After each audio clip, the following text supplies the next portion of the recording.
go back to September 1996, Tupac's murder.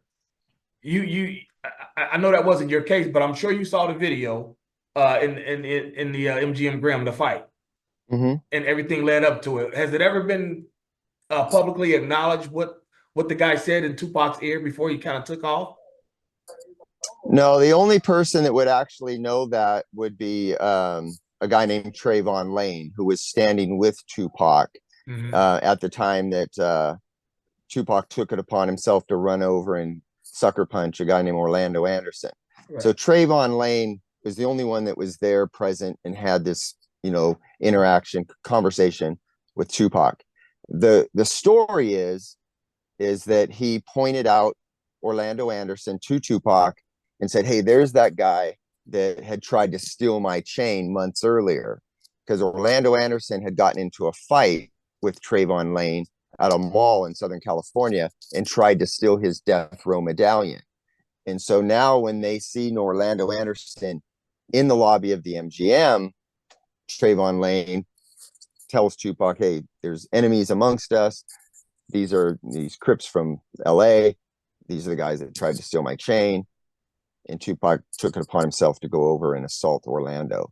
And in doing that, he basically signed his own death warrant. Yeah. That's what I kind of want to get to, that part of it, because was Tupac just an unlucky guy, or I mean, like, how do you, or was that, or could that have been planned? Let's just be honest about it, because like I just don't see how somebody could be that unlucky to see their friends as ops, in another town, in the Vegas casino where there's probably 20,000 people there in a watching a fight, leave, go to the strip, and run into the guy. And the guy looks for him and finds him a half hour later. So is there any way that any of that could have been all planned out? Well, in the realm of what's possible in the universe, you could say, yeah, it's possible, but it's not probable, nor is there any evidence to support the idea that it was pre-planned. It was all incidental. It was all coincidental. These guys used to go, death row guys, Southside Crip guys, they used to go to Vegas all the time to watch Mike Tyson fight. It was a well-known thing that Tyson had a following of particular people from Los Angeles who would go to Vegas to watch the fights. So that is not unusual at all. As a matter of fact, they had all been out there the previous year when Tyson had fought in Vegas. So the fact that they run into him at a place where they're already normally congregating, it's not unusual at all. And there's nothing to suggest that Orlando Anderson went out there with any intention to commit a murder. It's just that after he was attacked, he did what gang members do, and they retaliate. Oh, so Tupac, it was just okay. I guess he was just that unlucky. It was just I don't know, just that the way those events line up and happen. It's like, wow, maybe you just marked that night. There's nothing you were gonna get out of it. So no, because listen, first of all, how are you going? Tupac's the one that had taken the aggressive action. Tupac was the one that caused that to happen. So how can you say it would be planned unless you can somehow, control Tupac's mind and get him to, okay, we're going to set this thing up, and what we need to do is get Tupac to fight one of us first. Okay, how do you plan that? All I'm saying is this. All I'm saying is just a question I've had for 30 years. But, we saw him walking over there, and nobody seemed to try to stop him. And they know who he was walking up on, Orlando Anderson, a known, from my understanding, all accounts, he was like that guy when it came to the gangbanging.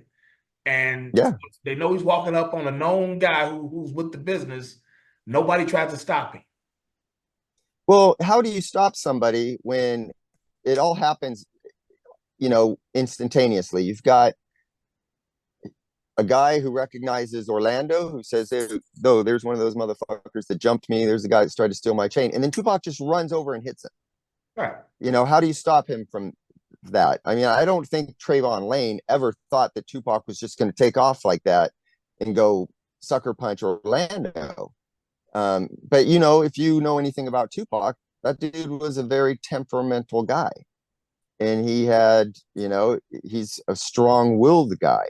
And if Tupac thinks that he's going to prove himself to these other guys that he is ingratiating himself with this gang, and he says he's going to go and step up and, for lack of a better term, represent, you can't control that. Indeed, indeed. It was like I said, just Yeah. something. I'm glad you're here to give the insight from the, from the investigative point of view. I appreciate that. Again, we're sitting here Mm-hmm. talking with Greg Kading, or if you listen to Bomb First and Reggie Wright, Greg Kading's.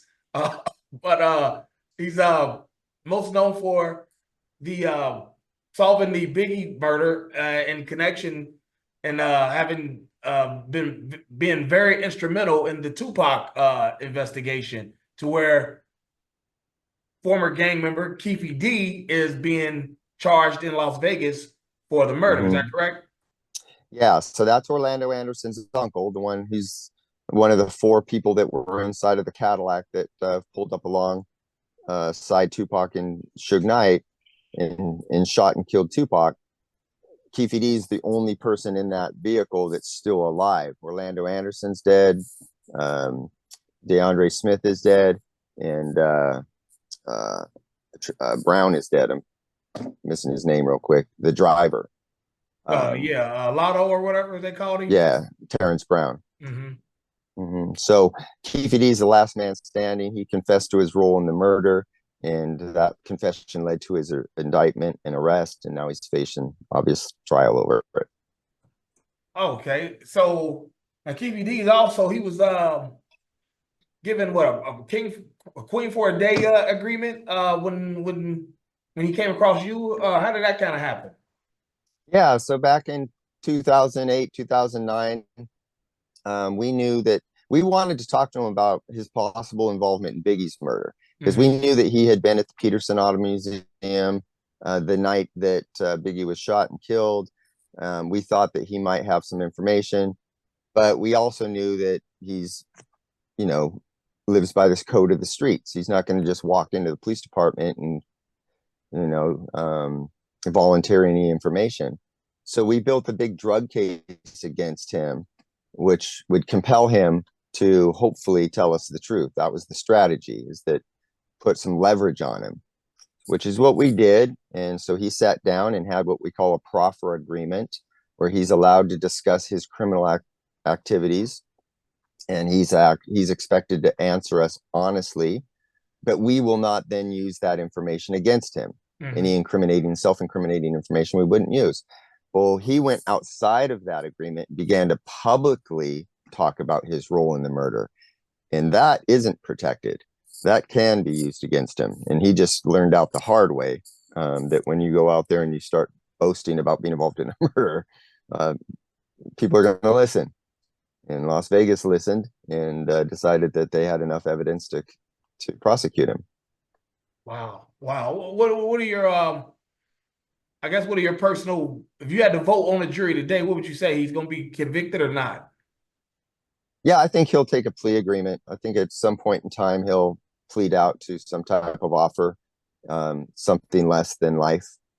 And then he'll realize that if he goes to trial, he's going to lose. You know, you've got multiple times where he's confessed to his role in the murder. And so I think attorney will be like, hey man, take a deal. If they offer you 15 years, take it. So that's what I predict. I predict that he'll take a plea agreement. Right. Oh, wow. So, okay. So now you had to personally talk with Keffe D when you wrote a book. Is that accurate? Yeah. I mean, we interviewed him multiple times. We interviewed him when, you know, we talked about Tupac's murder. We talked about Biggie's murder. We talked about his narcotic activity. You know, we interviewed him multiple times. And it was whatever information we gleaned from him is much of the information that I included in the book. And then, of course, that story got told again in a documentary. Okay, now if I'm not mistaken, did you not have to go to, or you not have to, but you went to his house and told him like, hey, got a book coming out. You might want to be safe or something like that. I mean, in a nutshell. Yeah, I went and approached him, and I wanted to let him know that I was going to reveal the information that he had told us publicly, because I thought the public deserved to know what happened. And I just let him know, like, hey, this is all going to be out in the public domain. Just letting you know ahead of time, that, what you told us, I'm telling other people. Absolutely, absolutely. Okay, I gotta ask you, okay? So you're in the department, over 10 years. You're investigating the Biggie murder, which is gonna have a link to the Tupac murder one way or another. And you're a detective in a major American city. At what point did you realize, like, wow, I kind of hit the lottery here?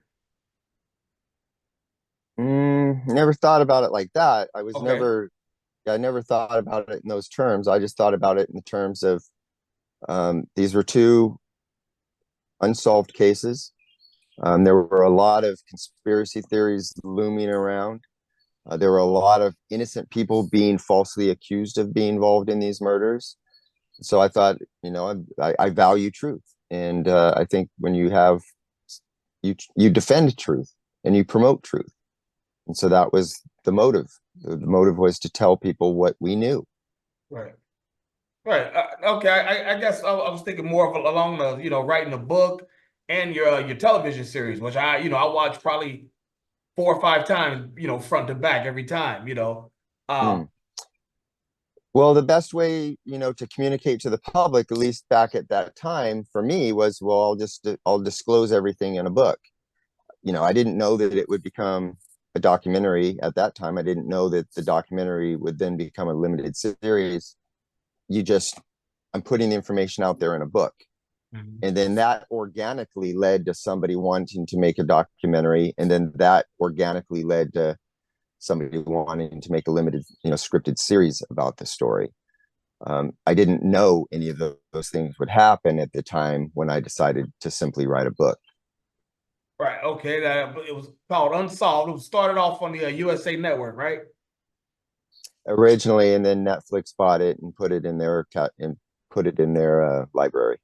All right. And Josh Duhamel, the actor, he plays your character. He Mm-hmm. plays you in the TV series, the limited series, right? Correct. Yeah, he was the actor that portrayed my character in the show. Okay. What did you have any like choice on that? Just curious. Like, did you have any?